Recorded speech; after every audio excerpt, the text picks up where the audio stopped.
The bodies of chaos are coming for you. The bodies of chaos are coming for you. Good morning!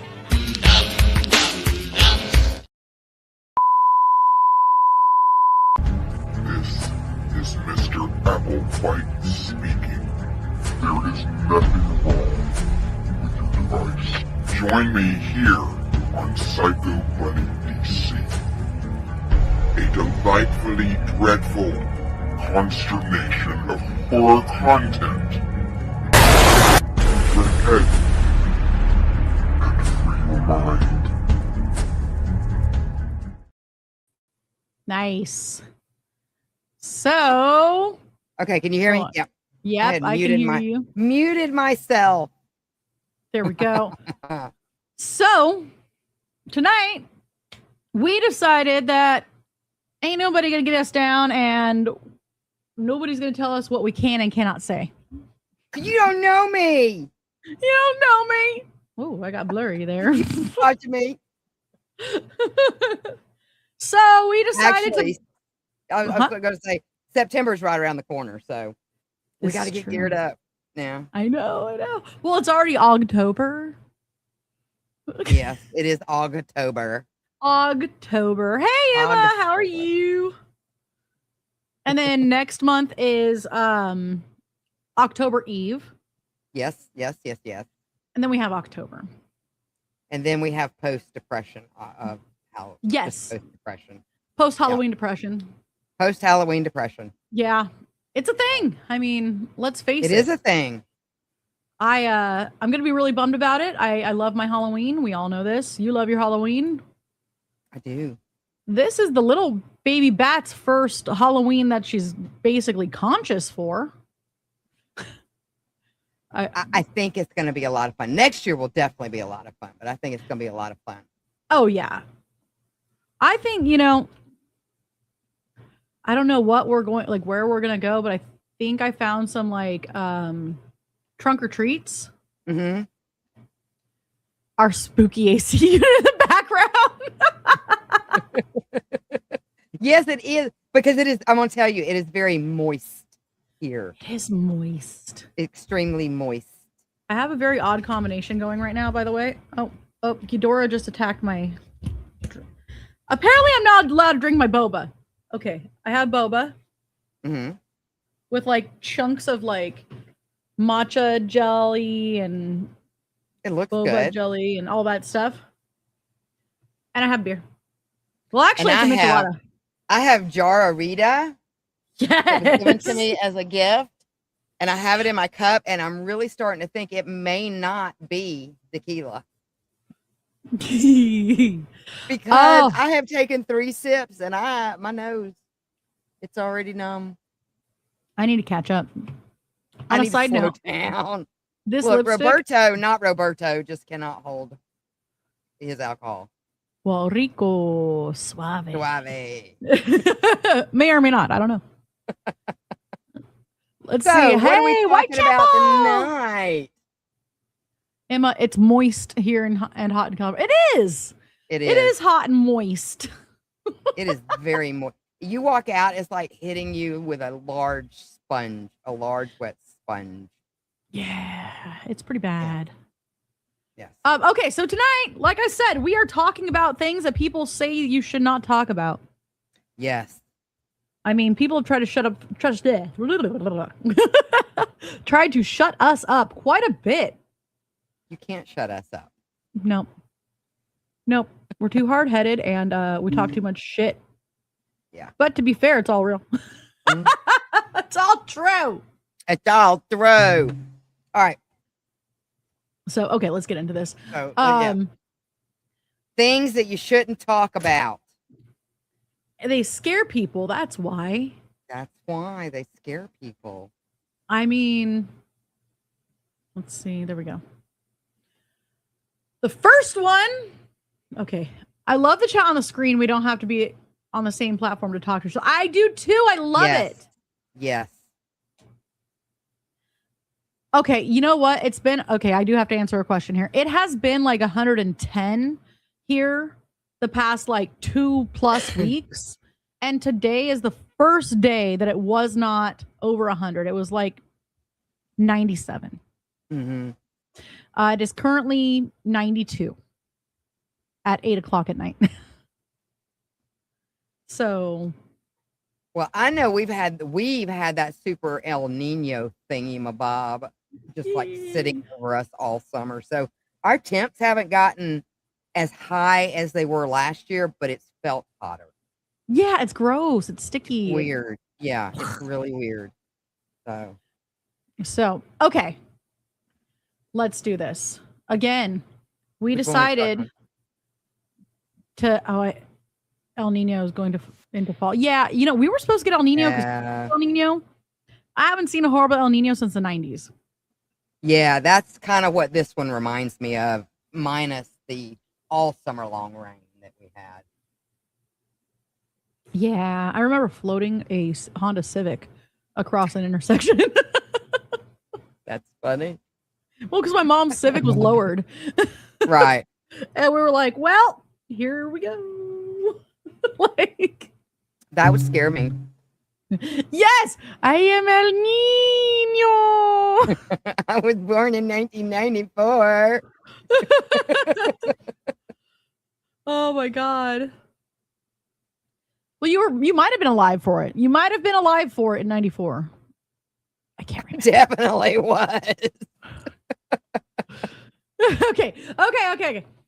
So let's go into it. Tonight we're just going to read some really fun creepypastas. Well, some of them might not be creepypastas.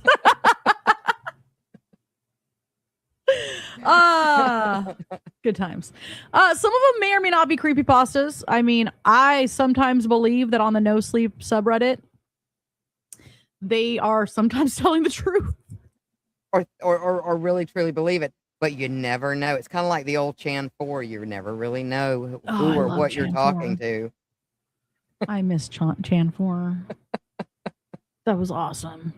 Good times, man. So I guess, ooh. Okay, so I'll give you the option. Okay. The place where you could sell your soul, or the asking the subredditors how they died. Ooh, let's start with the let the audience choose. Okay, so a bar where you can sell your soul. Hey, Calvin, what's up? Sorry, I didn't notice that. A bar where you could sell your soul to gamble. Mm-hmm. Or somebody went in and asked some Reddit users how they died, and the answers that they got back were interesting. What do you guys think? I'm going to read them both at some point here. So, I mean, choose one. Eeny meeny. Hi, Calvin. Frank. do. B? Okay. So that is how they died. How they died. So again, this is from the No Sleep subreddit. This is one's actually been getting pretty famous the last several years. And this is Blair Daniels on Reddit. I asked Reddit users how they died and got a terrifying response. Marissa and I were 2 drinks in when we started trolling Reddit. The subreddit actually asked Reddit. Mm-hmm. Oh, wait, I got a good one, she said, grabbing my laptop. Used a throwaway account and said, "Dead people of Reddit, how did you die?" I looked at her and said, "Seriously?" Up until then, our questions were along the lines of what 12-year-olds might post, despite the fact that we were in our late 20s. This was a rather macabre turn of events, although for Marissa, who survived on a steady diet of B-rate horror flicks and Diet Coke, it was to be expected. It's funny because they can't reply if they're dead, she explained. And the mods are just going to remove it. But at 20 minutes, the mods still hadn't removed our post. We accumulated several comments, which were basically what you'd expect. Like, I died in 2008 when your mom sat on my face. And then, copy pastas. I'm actually a coroner, and it's well documented that the bodies are still, quote, living. For moments or even minutes after they're pronounced dead, someone could be semi-comatose and still be able to answer how they died. The best example was in 2014 when Hell's Demon threw Ghost Rider out of the ring and he flew 20 feet into the crowd. And bots. And then, that's a great question. Many of us wonder what the afterlife holds. It's not curiosity, it's a quest to know your purpose. But then we saw it. One comment at the bottom posted 3 minutes ago. Car accident. Marissa grabbed the laptop from me and hit reply. Pics or it didn't happen. Dude, you can't post that. Everyone has AI now.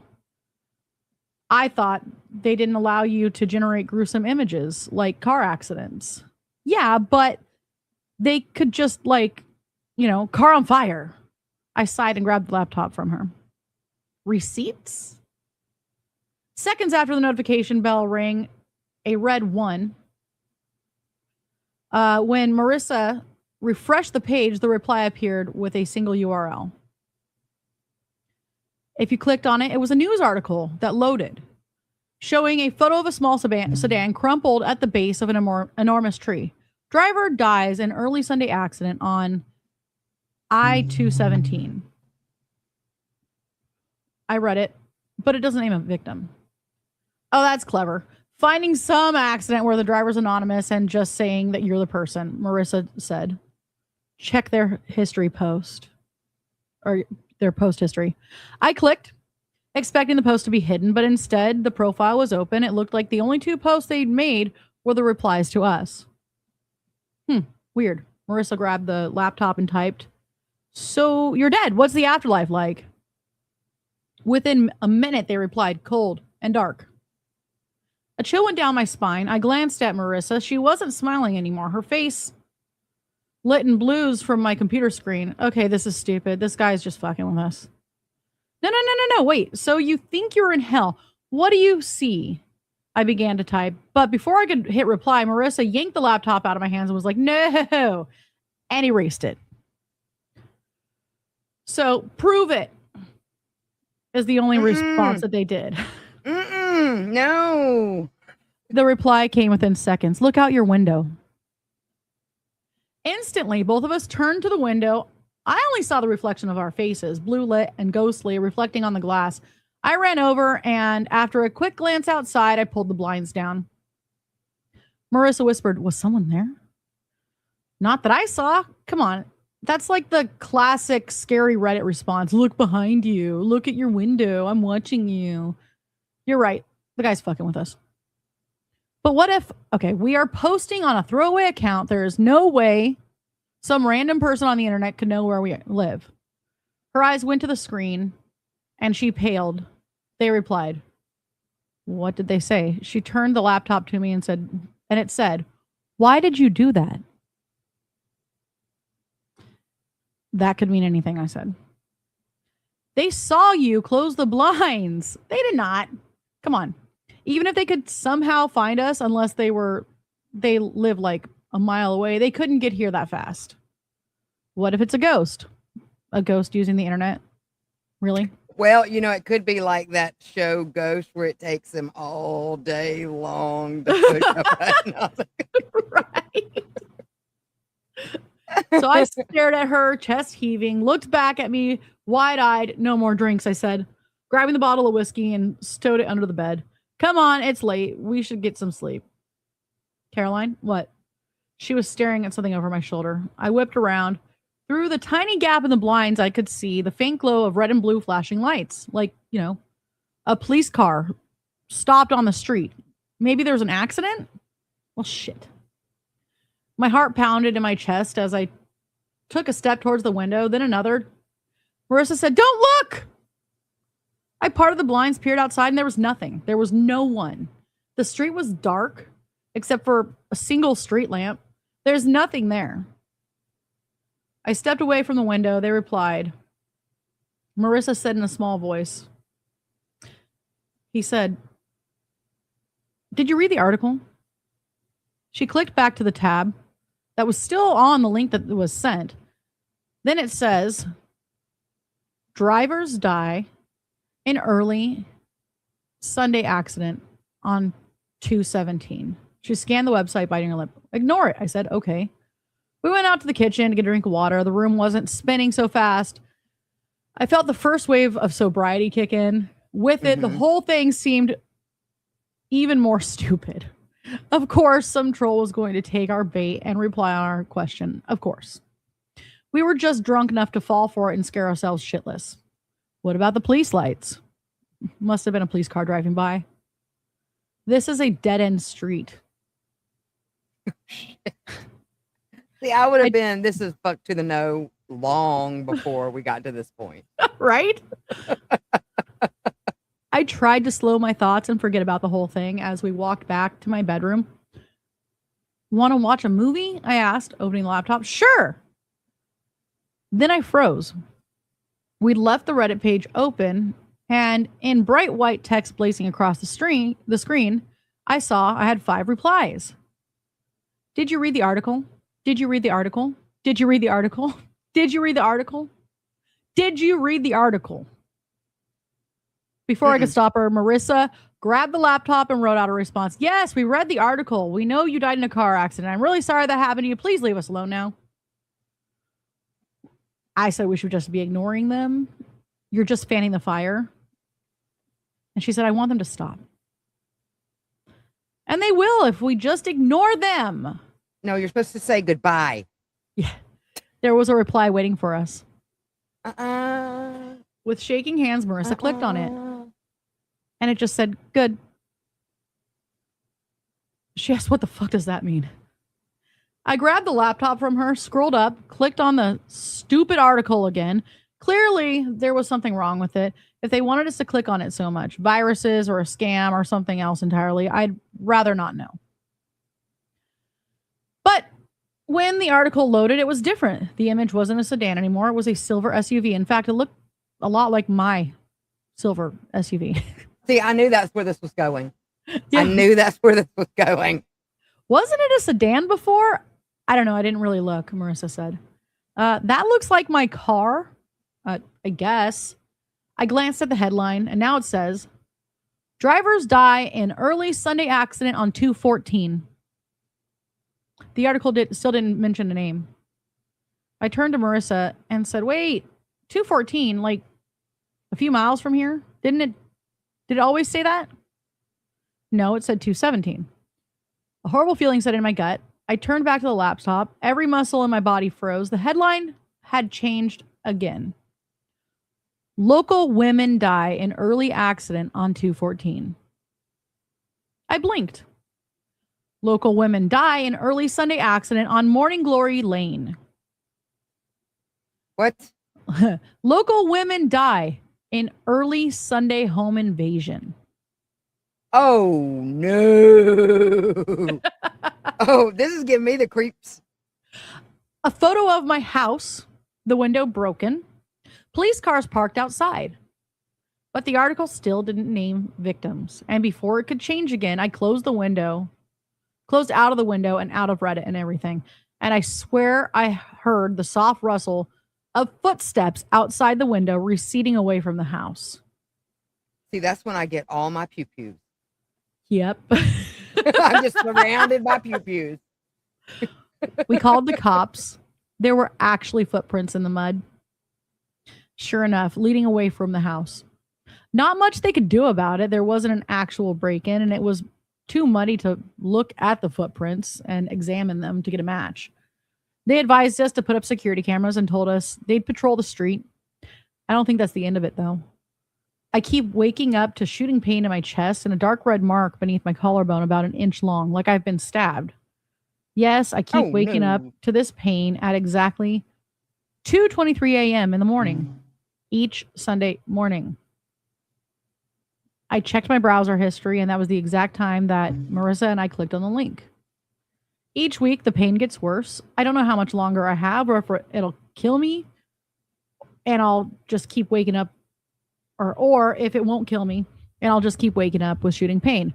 But I do know this: be careful on what links you click on, and don't ever post a question online asking people how they died.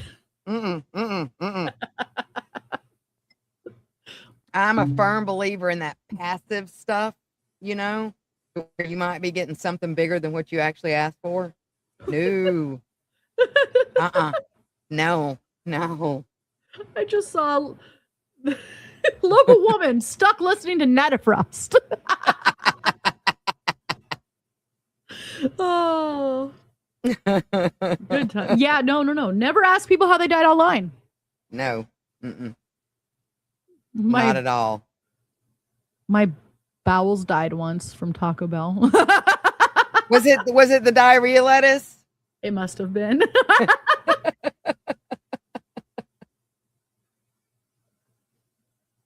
The Reddit Ouija board. Yeah, pretty much. The Reddit Ouija board. I wonder if there's a Ouija subreddit. I don't know. Because that would be pretty funny. That'd be pretty cool. All right. Hold on. I'm trying to get something to... Woo! There we go. Got it. Okay. So what do we want to do next on here? I'm looking.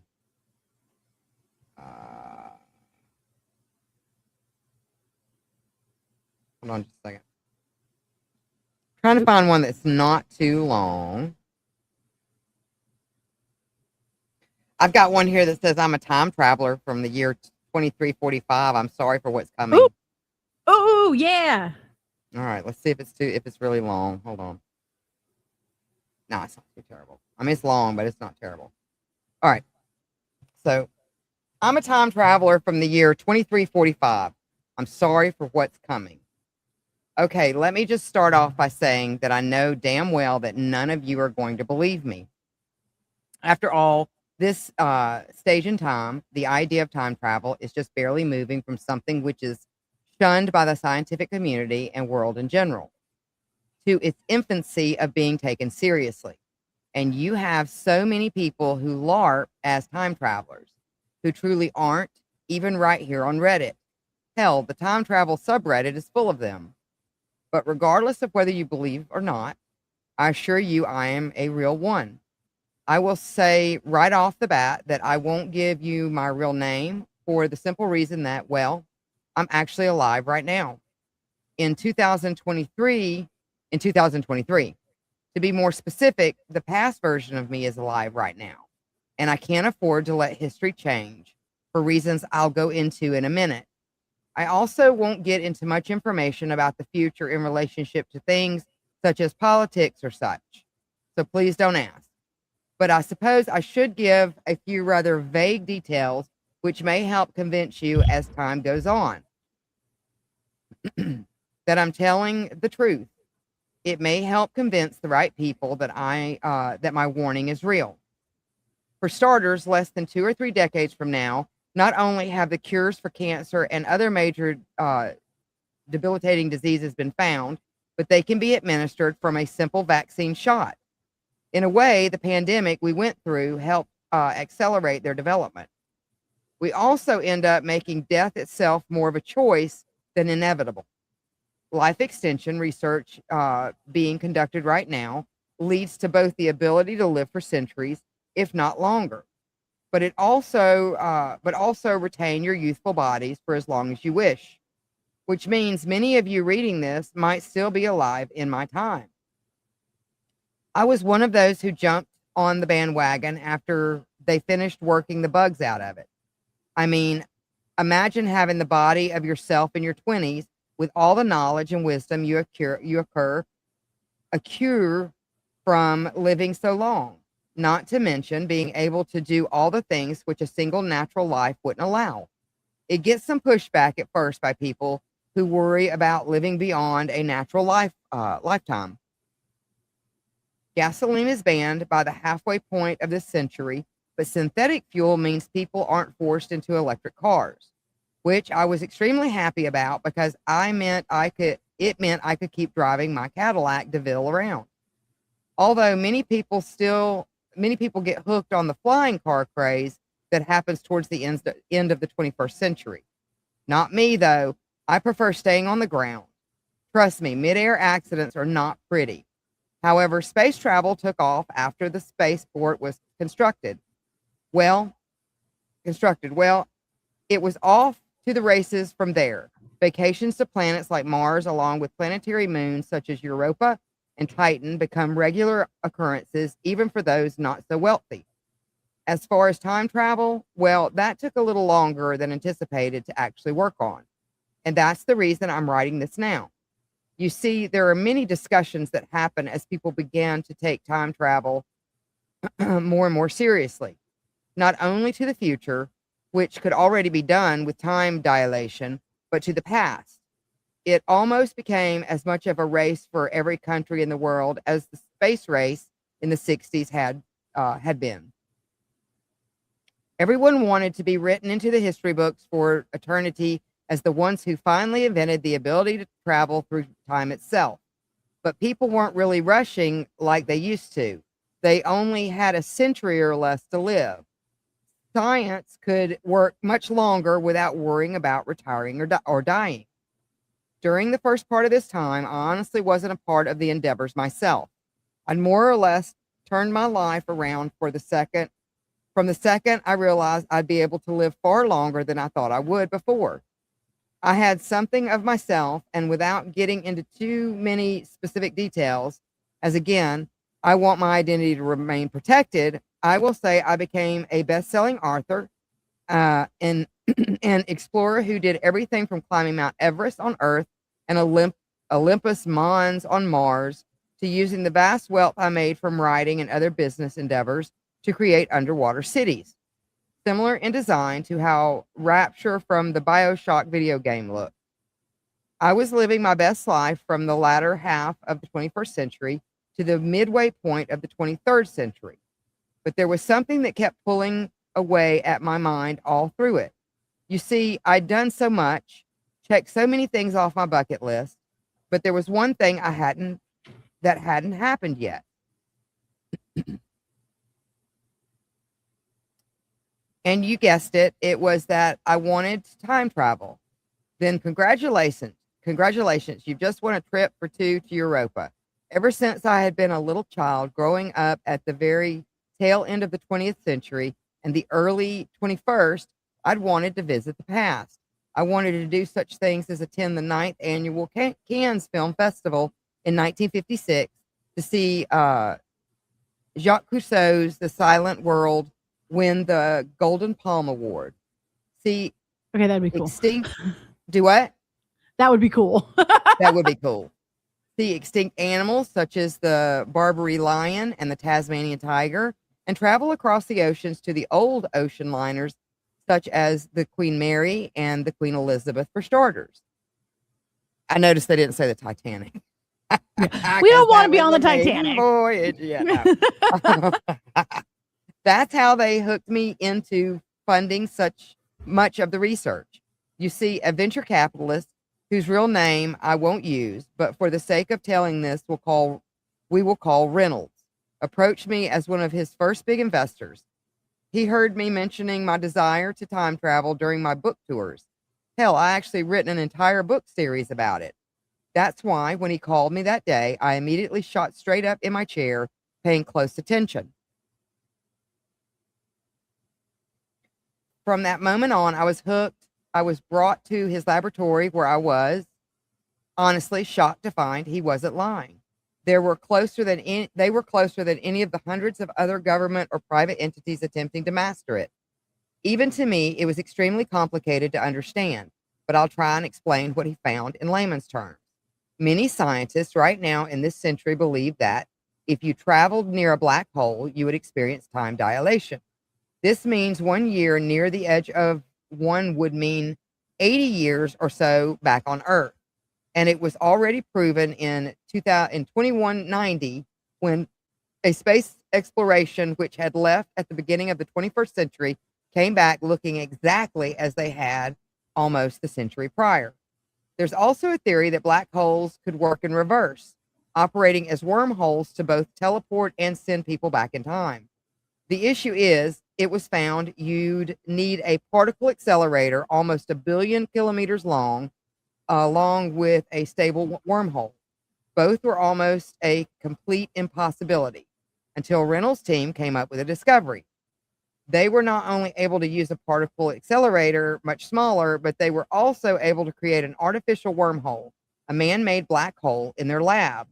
Naturally, many people, including myself, were concerned about this. I asked Reynolds if there were any safeguards to prevent the artificial black hole from rapidly growing on its own. He pointed upwards at a particle accelerator hanging from the ceiling. Victor, my boy, the particle accelerator has over 90 million sensors monitoring the hole, which, if they detect any kind of anomaly or rapid growth of its own volition beyond our perimeters, it'll trigger an emergency shutdown, which will zap the hole into non-existence. He slapped me on the back. You have nothing to be concerned about. I looked at him for his word. I took him for his word on that. I just realized that whoever's writing this just used their name. Victor. Yep. The flux capacitor. So fucking stupid of myself to simply let it go at that. But I was blinded by how close we were to being able to conquer not only space, but time as well. And in the year 2338, we finally attempted our first use of the artificial wormhole to open a portal to the past. Nothing too far back in time. We decided for a dry run to only go as far back as one single year. Everyone, scientists, other investors, even the janitorial staff crowded into the lab's viewing area, anxious to see if the work, which had taken trillions of dollars and literal centuries, would actually pay off. And it did.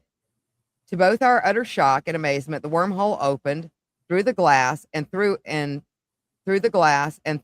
we could see something displayed on the other end of it. We saw the lab, looking as it had at the time last year. That wasn't what made our jaws drop, though. They dropped because we saw ourselves. I could see myself being led around the chamber by Reynolds and his team, detailing me on the advancements we were now seeing the results of. I turned to Reynolds, finding him staring at the sight before us with such sense of pride and accomplishment. I felt my own grin begin to stretch across my face.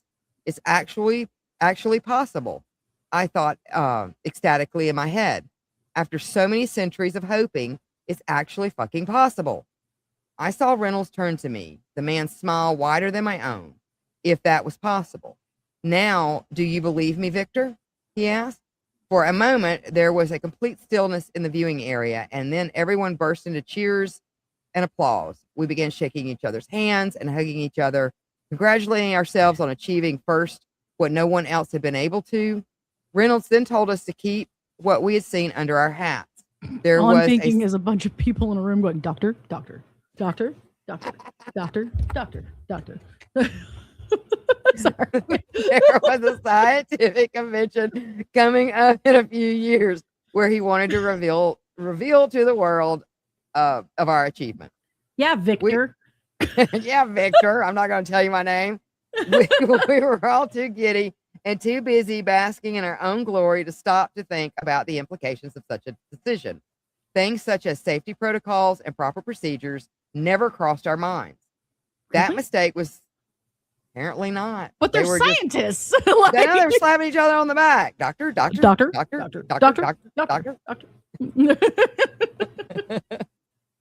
I don't think what happened would have if we'd revealed our findings right then and there. Boom, boom, boom.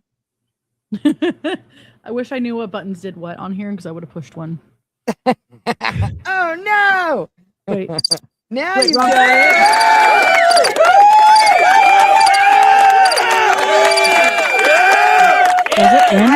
How is it crickets and people clapping?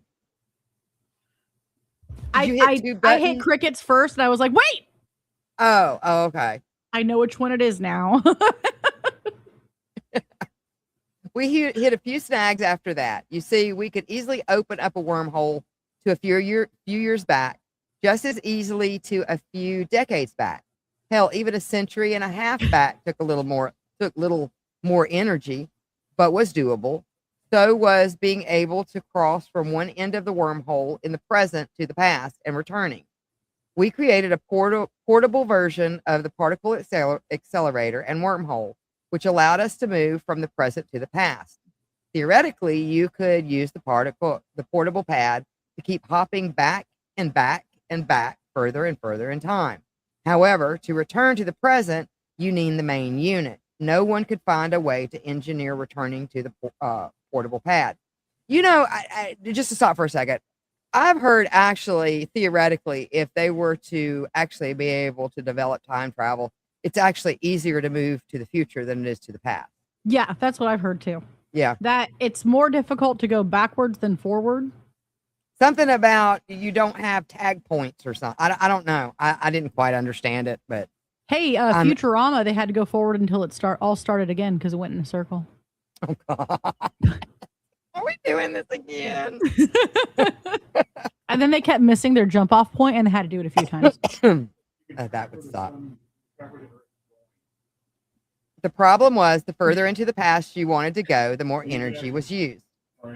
Wait, we have a comment. Oh, wait, what? Woo-ha. Well, you know they can't hear you until you get over here with the microphone, right? You sounded like the Peanuts teacher. If you're able to hit light speed, you're able to go to the future. Meaning, if you go a year out, then you're going to be 70 or so years in the future when you come back for 2 years. But you have to be able to track the Earth. So if you can track the Earth, I knew it had something to do with like some kind of like always come back tracking point or something. Yeah. That's what he sounded like at first. I heard like the Peanuts teacher. You have to hit a moving target. The planet is moving through space as well. Yes. Oh my God, this thing is long. Can we just jump to the end and find out what happened? If you want. I'm gonna. You know why? Because I'm Roberto, not Roberto. Okay, so apparently something happens, and it must have really sucked because the man was turned into something that resembled Laffy Taffy. Shake that Laffy Taffy. They say that if a human being is sucked into a black hole, the process of spaghettification would be one of the most horrific, painful ways to die. I can confidently say they are fucking understanding that hypothesis. Are they is this how we got our Lord and Savior, the flying spaghetti monster? Maybe he was a time traveler. Maybe it was Victor. Damn it, Victor. Now we have a name for the flying spaghetti monster. So, yes, we do. His name is Victor. His name is Victor. So apparently the spaghettification happened to them. Maybe it was all over in a span of about 20 seconds for us. But I knew for Travis that had been seconds. What had been seconds for us had been an eternity of dying for him. Due to time dilation. Whitechapel Spaceballs. So I'm going to end this with saying, you know what? Don't time travel, kids. And listen to Art Bell. Yeah, just relax and listen to some Art Bell. Just chill, okay. Winston, chill. So all my friends were murdered and now I stand on one foot. Is way too long, but I'm going to. It is. No, I'm going to tab it though, like save it for later. Okay. Because they don't look long till you start reading, and you're like, for fuck's sake, right? So I'm going to put that into our group chat here. Boom. But this jar of Rita is really good. Yeah. You know what? This michelada is not bad. Basically, things don't end well when we drink and stream. Woo! We lost several YouTube accounts. This is true. The last one I It think was fun, involved a though. schlong. It did. It did. It did. Sausage. Oh, I We should broke probably the not. internet with sausage. That was a good one. That was fast too. Very, was. very fast. Very bad. We were Did just I- like talking to the void, and we didn't know it. We were like canceled everywhere, and we were just still going on. All right. Here we go. There's a bar in Vegas where you can wager your soul. So this is liquid. Okay, this is the no sleep subreddit. Liquid Dongarong is his name. Can you say that again? Liquid Dongarong. Dongalong. Dongarong. Dongarong. Dongarong. So That sounds moist. I just sound moist. Oh man. Hot wet sponge thrown in your face. Yes,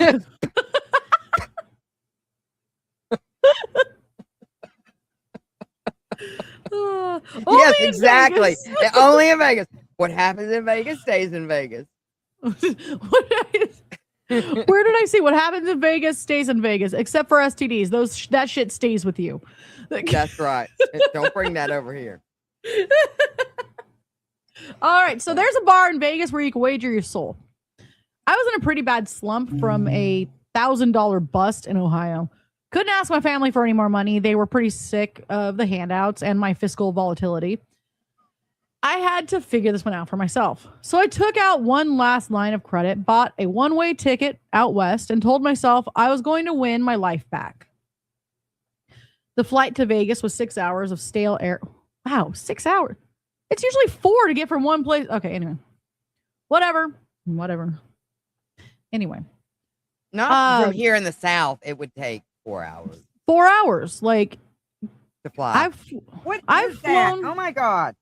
What? The cat's whiskers. Oh, I'm like, Tickling what? my leg. I was like, what is that? I've flown to the East Coast, and I swear it was a 4-hour flight, maybe 4.5. I don't know. I think it depends on which way you're going because, yeah, John has flown out west, and I think it usually takes longer coming back. Or is it going there? Because you're fighting against the jet stream. Ah, okay. So the flight to Vegas was 6 hours of stale air and screaming babies. By the time I stepped out into the Nevada's dry desert, it felt like I'd already lost my sanity. The address on my phone led me to a strip of decrepit buildings across the street from some generic local burger joint.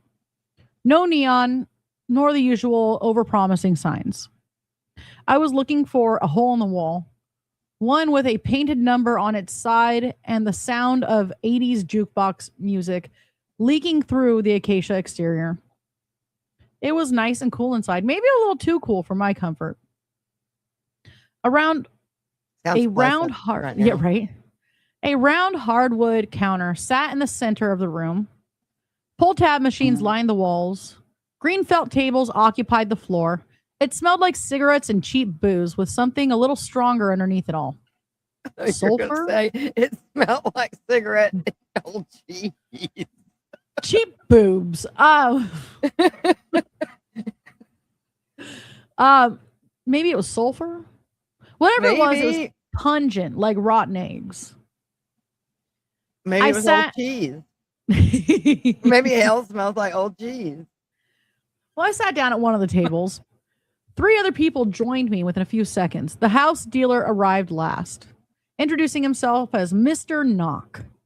He was tall, broad-shouldered man with a brick-shaped head. I don't think I saw him blink once that whole night. He asked everybody to buy in. They turned and looked at each other, then back at him. One after another, they said, I agreed to the terms. A neat stack of poker chips manifested in front of each of them. Nobody questioned it. When it got to my turn, I said the words too. The chips appeared right in front of me like they'd been there from the beginning. Jimmy sat in the small blind. He was older than the rest of us, a little pudgy in the middle. He struck up conversation while Knock dealt the first hand and asked what we planned to do if we won. Miss Hughes, who was the large blind, answered first. a bored face, bored voice, expensive watches and necklaces. She said something about investing in a new timeshare with her husband.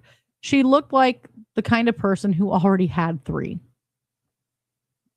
To my left was John. He said he wanted to use the money to produce his passion project, a film about magic gunslingers. He pitched it with real gusto, like he truly believed this was the next big thing, and like we were all bigwig investors. Jimmy looked at him next. I felt the pressure to answer. Looked at me next, rather, and I felt the answer to pressure. I just need to get out of debt, I said.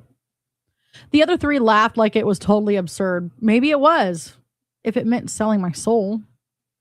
Jimmy shook his head and said he planned on using his winnings to pay off his kids' college tuition. He wished us all good luck. For a second, the table almost felt friendly. I checked my first hand, an 8 and a 9. Already a decent basis for a straight. The flop came 10, 8, and a jack. People started betting high right away, trying to wipe out the competition. I was forced to put in half my chips just to stay in, and Jimmy folded early. The turn was another 10, the river a queen. I raised when the other 2 checked. I felt pretty lucky with my hand. We showed Miss Hughes had a 9 and a king. She took the pot without ceremony. The precedent for disappointment was set. Next round, I folded early. So did John. My stack was already looking thin. Jimmy made a brave bet. Hughes didn't flinch. She raised him into the ground. Jimmy was left with a single chip. The cards flipped. Hughes raked in the chips while Jimmy buried his hands over his eyes and massaged them, trying to push them back into his head. I took a look at my next hand and felt something crawl up my spine. Pocket aces. Time to go all in. Hughes and Jimmy hesitated and then folded almost immediately. John was the only one who called, the idiot. He put his whole stack in with the same determined look I saw in the mirror. Aimless bravery, mistaken boldness. We revealed I showed aces first. His confident expression was neutralized. The cards spilled from his limp fingers. A pair of kings. Bust, Mr. Knox said, for shame. He loosened his tie and unbuttoned the collar of his shirt. His jaw unhinged. I felt a suction from his widening maw, unlike anything I'd ever felt before. Absolute. Like the room itself was about to turn inside out. John screamed, fell from his chair, tried crawling away. A previously invisible form tore free from his body. Ethereal. His soul was ripped from him with a sound like stretching the cheese. That's where the cheese comes in. That's why it smells like cheese. It smells like old cheese. Knox swallowed it whole and belched into his fist. He dabbed his mouth with a handkerchief and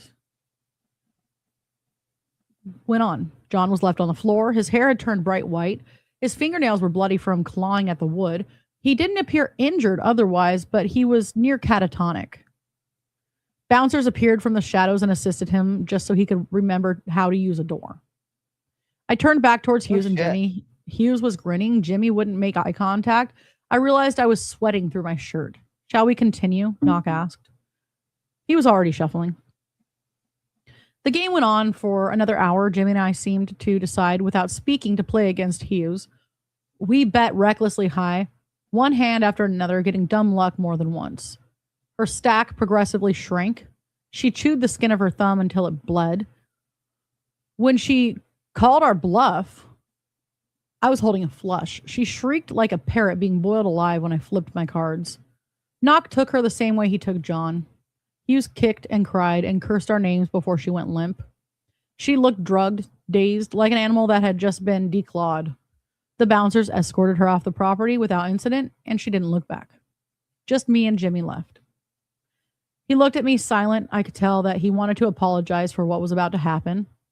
I asked him casually to tell me about his kid while Knock dealt the next hand. He said his boy had leukemia growing up. Most of the family's savings went towards treatment. When it came time for college, they were stumped. Jimmy looked at his cards. I could see the light leaving his eyes. Bad hand for sure.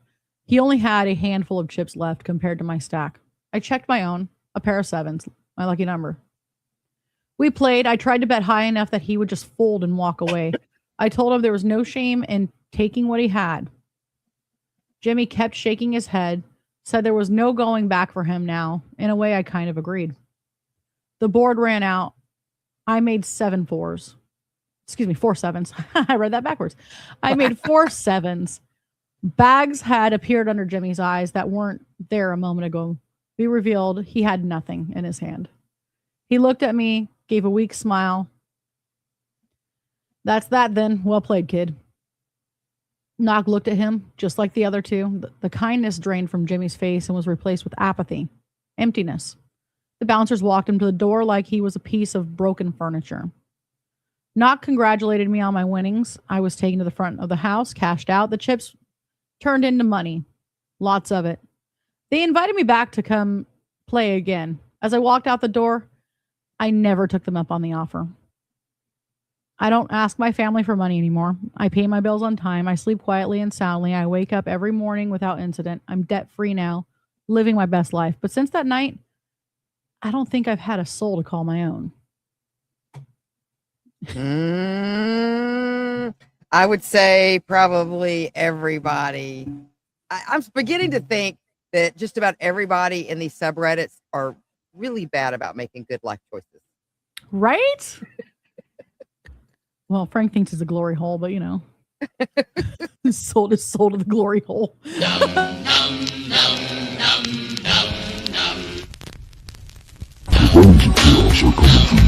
The bodies of chaos are coming for you. The bodies of chaos are coming for you. Good morning. All right. Okay. Those damn bunnies. They haven't been around in a long time. I know. Mrs. Grossman hasn't for a while, too. I know. I need to resurrect her. I know she's hiding around somewhere, I'm sure. Oh, my goodness.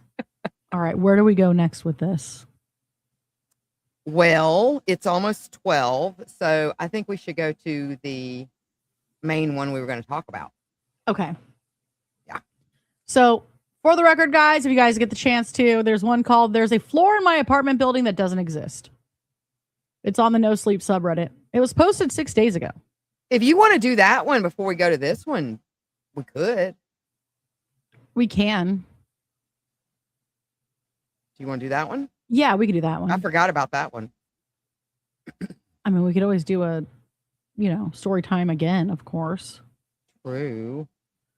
So there's a floor in my apartment building that doesn't exist. There's a floor in my apartment, so not 13. That would be too cliche.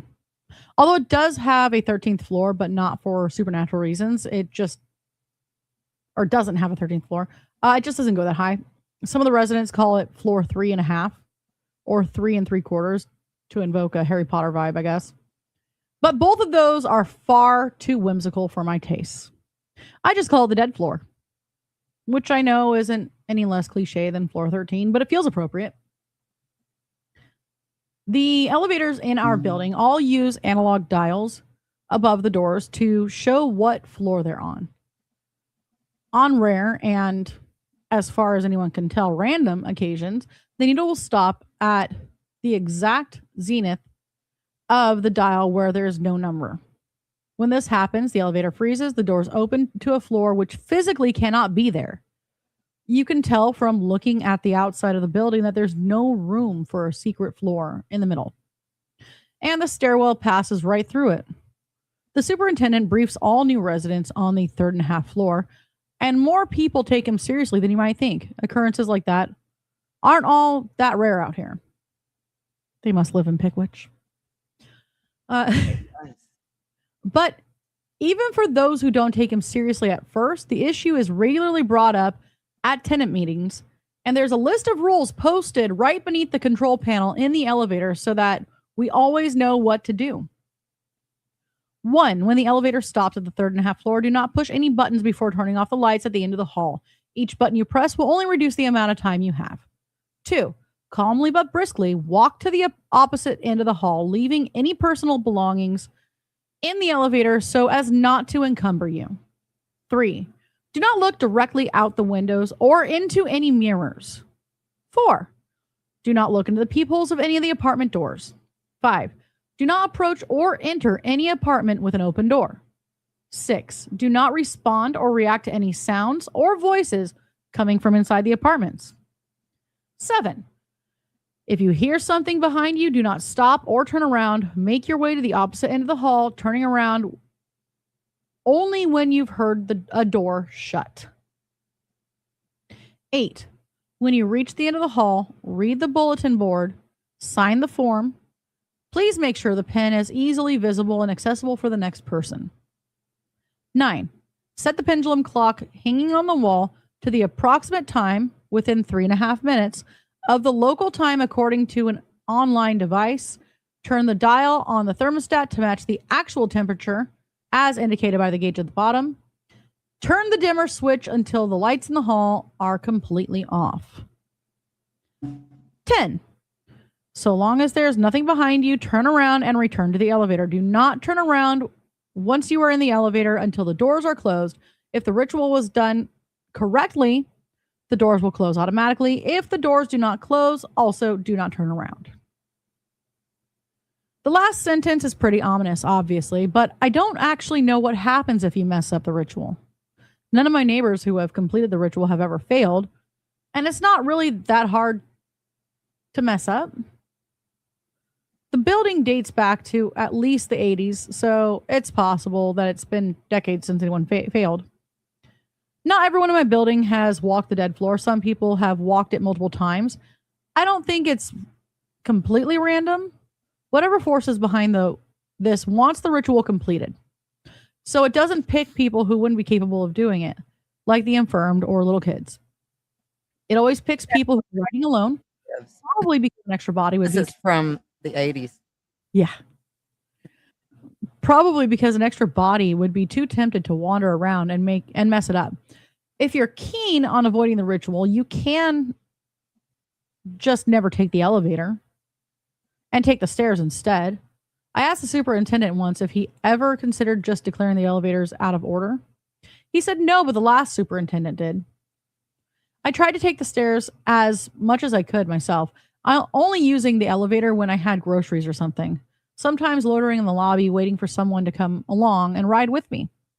But last week, I got home late and I knew I'd be waiting forever for someone else to come along. So my choice was to lug my bags up 5 flights of stairs or risk the elevator alone. I risked the elevator, and I think you can guess what happened. No. It didn't catch me off guard, at least.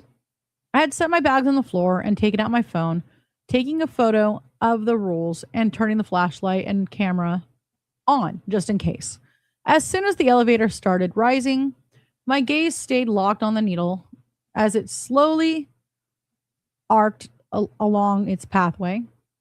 My eyes went wide and my heart nearly stopped as I watched it come to an immovable stop point between floors 3 and 4. The elevator came to an abrupt stop as well, and the lights flickered before settling on a dim amber glow as the doors slowly creaked open, revealing floor 3.5. The only light came from the elevator and the moonlight streaming through the dingy windows on the right-hand side. Nearly everything I could see was some faded shade of blue. The carpet was worn, the paint was chipping, and when the elevator door opened, the stagnant air rushed in like that was the first change of pressure that had happened in ages. The hall was empty, void of any sound of plumbing or ventilation, just the subtle creaking and settling of the building itself. All the doors on the left side were shut tight. I heard no signs of life or activity behind them. And at the very end of the hall, I saw a bulletin board, the clock, the thermostat, and the light switch. It took every ounce of strength I had to resist pushing the elevator button, but I suspected that it wouldn't just be a waste of time, but actively ringing the dinner bell for whatever was behind all of this. I looked at my phone to see not only was the light off, but the screen was flickering with odd static and distorted text, rendering it completely unusable. I cursed softly and shoved it in my pocket, clenching my trembling fists as I desperately tried to summon the will to leave the elevator.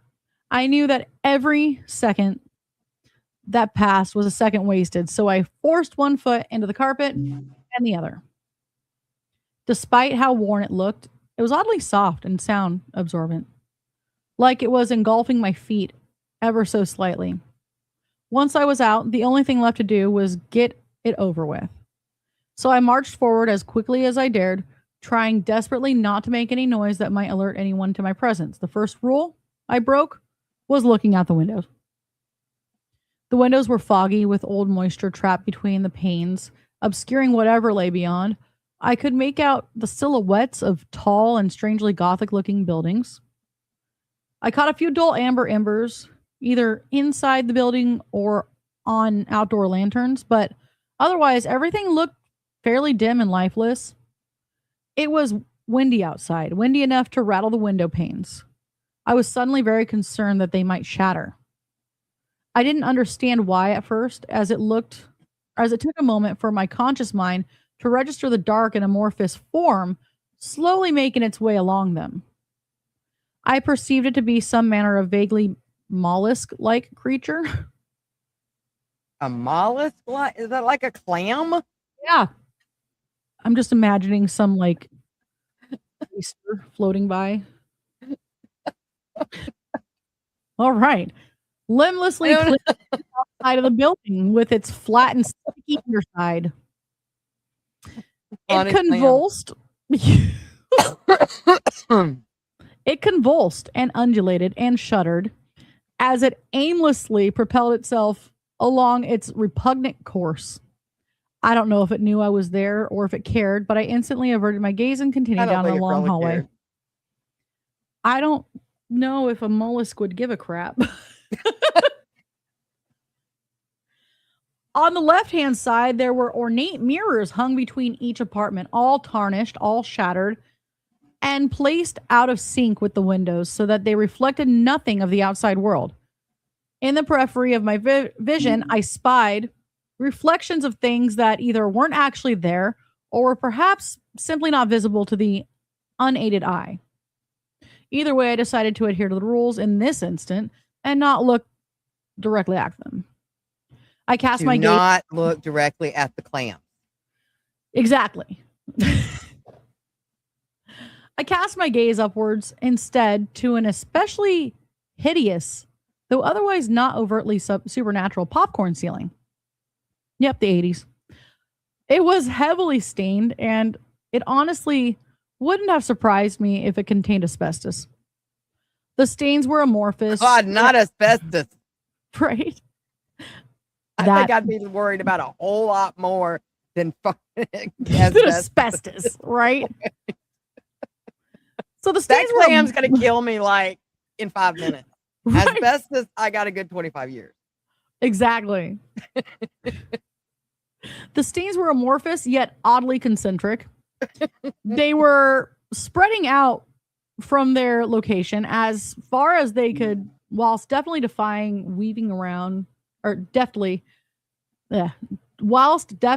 weaving around any obstacles, almost like living growths of some kind.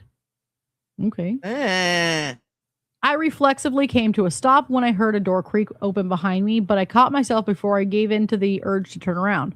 When you're in such a heightened state of fight or flight, fighting the instinct to look at any and every sound you hear is unbelievably draining. The instant I heard a single foot softly land on the carpet, I immediately resumed my march forward. I don't know how long that hallway was, but it felt far longer than it looked. I can't be sure if it was adrenaline giving me bullet time recall or if the dead floor was outside our time as much as it was outside of space. But either way, the sense that time was running out. Incomprehensible. Right? Just kept mounting inside me. I'm sorry. I'm going to listen to a lot of H.P. Lovecraft today. Right. And that it comes up in every single story. I was listening to the case of Charles Dexter Ward today. And everything is so incomprehensible. Unexplainable. I love H.P. Lovecraft. Inconceivable. Inconceivable. You say that word, but I do not think it means what you think it means. Unbelievable. So, when I came to a stop at the end of the hallway, I could still hear shambling, padded footsteps shuffling towards me. Barely audible whispers and whimpers simmered behind almost every door I had passed, and once a cackling scream in the distance broke out without warning and ended just as abruptly, as if something had forcibly silenced it. Doing my best to ignore all of it, I focused my attention on the note pinned to the bulletin board. It read as follows. Apologies and or congratulations for this honorable, okay, so it says honor, and then able martyrdom is crossed out. We hope it has been a pleasant experience, but are indifferent that it was not. Please inform your superintendent that we have recently experienced a statistically insignificant decrease in demand for phantasmagoric filament due to medical political events we have no control over, but are complicit in and stand to profit from. Please note that this is an adequate explanation and or justification for any increase in sleep and or ontological abnormalities experienced by the tenants of your domicile. We apologize, but are not liable for the inconvenience. Please also remind your superintendent that his customary tribute of a bushel of kosher salt is to be delivered in a burlap sack dropped down the out of order garbage chute. Additional failures to comply with these requirements may result in the garbage chute no longer being out of order. Should that occur, we will not be held liable for residents being lured into the chute by unseelie sanitation workers. Signing your true name upon this notice acknowledges you understand your responsibilities in relaying its contents to the intended recipient. We hope, without empirical basis, that you have a safe return home. I know where she's at. Crossed out. Serendipitously yours. I know where she's at. Where? She's found herself in Night Vale. Have you ever listened to that podcast? Yes. She just came in contact with eldritch bureaucrats. Yes. I like how it's all surreptitiously. Serendipitously. Yours. Serendipitously. Desperate to get out of there, I grabbed the pen sitting on top of the bulletin board, signed and dated the form with a rapid scribbling scrawl. Setting the pen back atop the board, I carefully set the time on the clock, the temperature on the thermostat, and then turned the light switch as far as it would go to the left. And then I waited.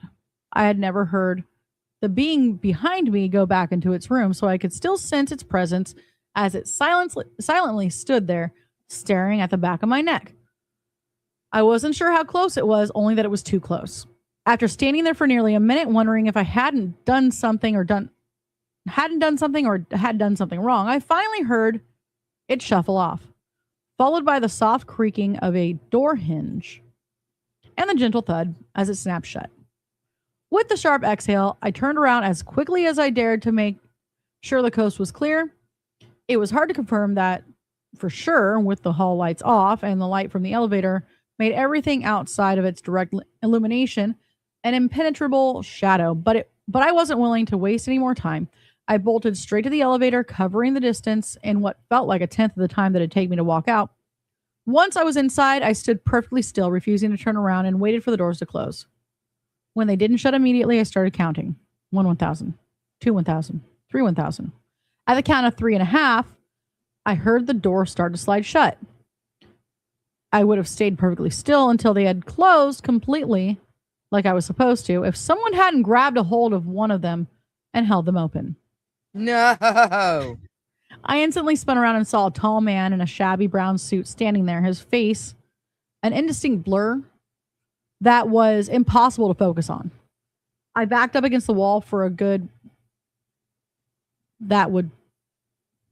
good that would do me. But otherwise, went rigid in fear. I didn't scream. I didn't attack or run. I just stared at him wide-eyed as I waited for him to make his move. For his part, he made no hostile gesture or sound, nor any attempt to step in the elevator. In the hand that wasn't holding on to the elevator door, he held up a thick, hefty manila folder. He silently tilted his head towards it and lingered on it for a moment before looking towards me. Sincerest apologies for the breach of protocol. Kindly, Kinder. But as the refuse chute is out of order, I am afraid I must entrust you with delivering this to your superintendent post haste. He said as neutrally as he could do with his distorted, staticky voice. He stood there in perfect silence and stillness, as if he was expecting me to react. When I slowly started to reach out for the envelope, he unceremoniously tossed it into the elevator floor, where it landed with a horrific thud. Your discretion is appreciated and contractually required, he said, stepping back slightly and allowing the elevator doors to close. Please do not decline the elevator again if proffered. Should we have need of your services again, it would be a most awkward encounter if we met upon the stairs. The elevator ascended as soon as the door shut and arrived at my floor like nothing was amiss. The next morning, I handed the envelope over to the superintendent without needing to explain what it was. He immediately knew. I never opened it or asked him what was in it because I like to imagine it was worth it, even when I know it probably wasn't. You'd think all of that would have been enough to get me to swear off the elevator for good. And it very nearly would have been had it not been for the strange man's parting words. It would indeed be very awkward if I were to meet him upon the stairs. Yeah. But okay, so I'm sitting here thinking, if everybody did it perfectly, because her first mistake was looking out the window. She was supposed to look out the window. That's where she messed up. But if everybody else had done it perfectly, I wonder how long it has been they've been trying to give this manila envelope to the... Right? He's like, thank God we can finally get this manila envelope.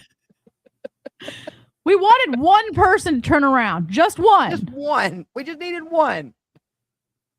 At least she looked out the window and saw the mollusk. By the way, that's a Ween album, The Mollusk. It's not a great album. The Ween isn't all that great. But, yeah. So, honestly, I think that's what we got for the night. Because the other one, we can always save for another episode. You want to do that? Yeah. Because I think there's a lot of information behind. I mean, I know it's short, but I think there's other information we could probably gather to go along with this. Oh, yeah. I have an entire website on that one creepypasta. Yeah. Well, I will tell you, when I first saw it, like years ago, that picture scared me to death. Like it really bothered me. Right. Like, yeah. It's a pretty good one. Yeah. It's one of those ones that you would believe if they actually used a different country. Yeah. Yeah. Like if they use, say, Germany. Maybe. I feel like you would actually believe it. Not that country wouldn't do it either, but I mean, I could see Russia, but yeah, Germany would definitely.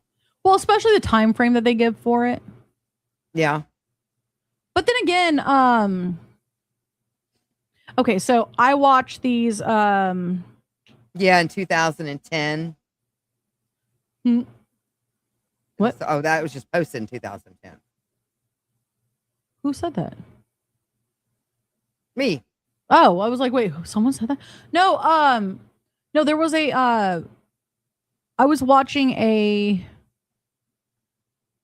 thing. There's this thing. It's a veteran something project. Gary Sinise, I think, is the one that runs it.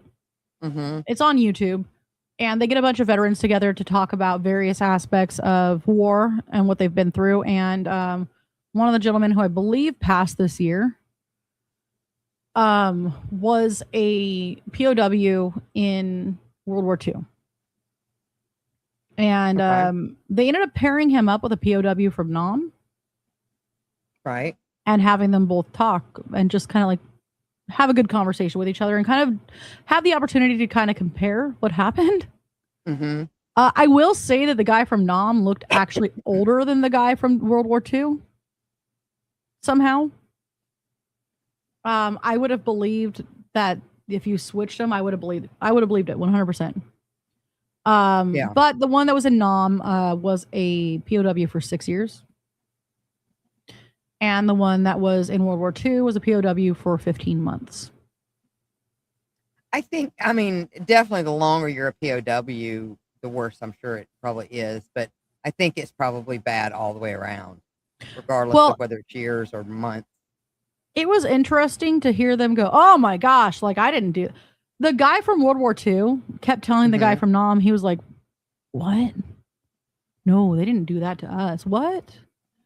But then at the same time, because the guy in Nam was saying stuff about how they would get a shower every day. Right. They would feed them every day. But they were torturing them. Right. They would do things like make them stand like with their hands behind, like in like weird positions and stuff like that. Right. For hours on end, and then they'd beat them if they fell or whatever. Which is horrible all around. And then the one guy that was okay. I'm not joking, for the record. I am not joking, but I couldn't help it. Okay. The guy that was like, oh, well, we didn't get showers. I was like, yeah, I wouldn't have trusted showers anyway. The guy in World War especially in World War II. I don't want to get a shower. I'm just going to stay nasty.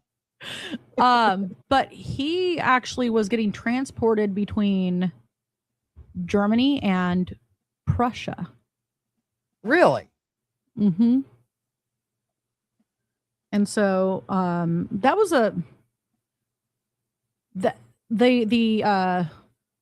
we'll just say it. It was the Russian sleep experiment that we were going to do, which we will do another time. Aha. Yeah. But that's why you could almost believe the Russian sleep experiment thing. Well, when I first heard about it, which was years ago, like it did creep me out because then I searched and found out it wasn't real, but it's creepy. It's well written. Creepy. Yeah, it is well written. It's well written, and it's well written enough that you're like, did it happen? Did they go nuts? Like, because I mean, I get pretty pissy when I'm just a little tired. So like, oh yeah. No. I get very not easy to get along with if I am like really, really sleep deprived. Right. Oh God. All right. No. Well, with all this that, was fun. This was fun. Kind of get in here and just get a feel for it again. God, it's been a while. It has. I do have hopefully this month, but I guess it could be next month.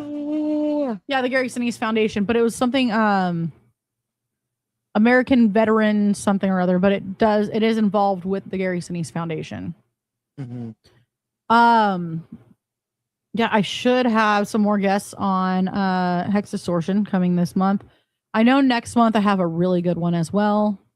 Well, hell, the one that was supposed to be this month is really good too. So stay tuned for announcements for that. Any bands that are out there that may want to join me, feel free to hit me up either on PBDC or on my direct page. It is not Rico Suave. It is Hex Datura. Rico Suave. We do have a Rumble account now. Yeah, and I'm posting this.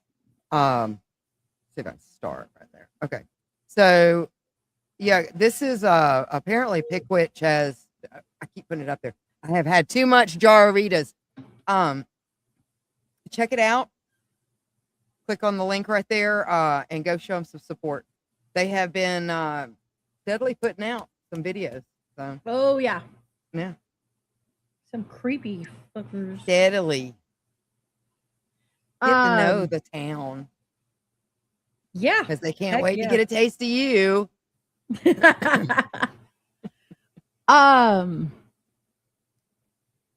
I need to find something real fast. There it is. Yay. Where are the videos?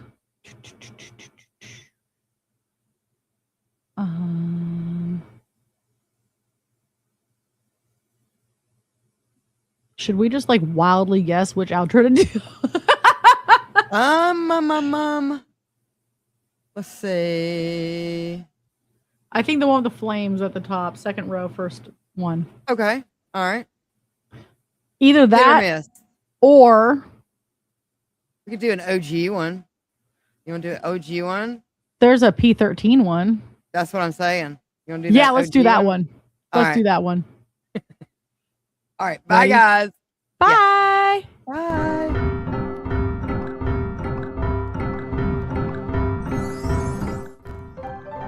It's that time, kids. Hold onto your heads. Join Psychomantium 13. Each week for thrills, chills, and a horrific good time. Don't lose your heads. Join Psychomantium 13 and enter the weird.